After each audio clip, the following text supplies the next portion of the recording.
విజయనగర రాజ్యంలో రాకుమారికి రంగులు మార్చే ఓ పెంపుడు చిలక ఉంది. పేరు రుద్ర.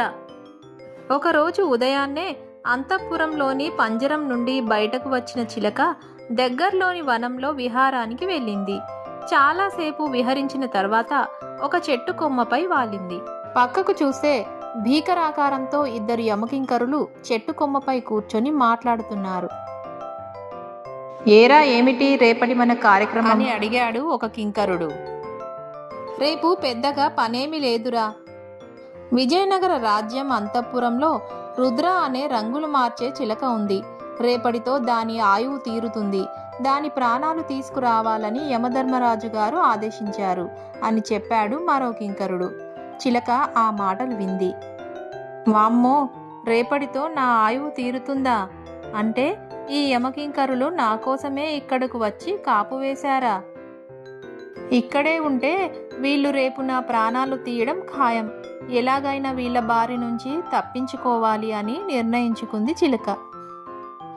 వెంటనే అక్కడి నుంచి అంతఃపురానికి చేరుకుంది చిలక. తన యజమాని అయిన రాకుమారికి విషయం మొత్తాన్ని చెప్పింది. అమ్మ, వచ్చింది యమకింకరులు. నా కోసం వాళ్ళు ఇప్పటికే ఇక్కడికి వచ్చి ఉన్నారు. వారిని ఎదిరించడం మన వల్ల అయ్యే పని కాదు. అందువల్ల నేను ఇక్కడి నుంచి పారిపోవడం ఒక్కటే మార్గం.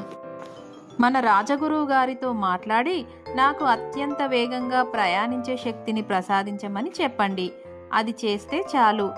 నేను యమకింకరుల పాశానికి అందకుండా ఎక్కడికైనా పారిపోతాను. ఎలాగైనా ప్రాణాలు కాపాడుకుంటాను అని వేడుకుంది చిలక. ఆ చిలుక అంటే ఎంతో ముచ్చటపడే రాకుమారి మాట ఇచ్చింది. తపశ్శక్తి సంపన్నుడైన రాజగురువుతో మాట్లాడి అత్యంత వేగంగా ప్రయాణించగల శక్తిని చిలుకకి ఇప్పించింది.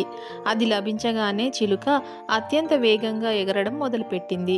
ప్రయాణించి తెల్లారేసరికి 100 యోజనాల దూరంలో ఉన్న ప్రాప్తిపురం అనే నగరాన్ని చేరుకుంది. అమ్మయ్య, ఇక భయపడనవసరం లేదు. నేను మృత్యువును తప్పించుకున్నట్టే అనుకుంటూ ధీమాగా ఓ చెట్టు పైన వాలింది. అయితే అది వాలింది చెట్టు కొమ్మపై కాదు, ఓ కొండ చిలువపై. తనపై వాలిన చిలుకను చుట్టూ చుట్టేసింది కొండ చిలువ. ఆ క్షణంలో చిలుకకు మళ్ళీ యమకింకరుల మాటలు వినిపించాయి. అరే, ఎంత విచిత్రంరా! ఈ చిలుక విజయనగర రాజ్యంలో ఉండేది. యమధర్మరాజు గారేమో ప్రాప్తి నగరంలో దీని ప్రాణాలు తీయాలని నన్ను ఆజ్ఞాపించారు. విజయనగర రాజ్యంలో అంతఃపురంలో ఉండే చిన్న రామచిలుక ఒక రాత్రంతా 100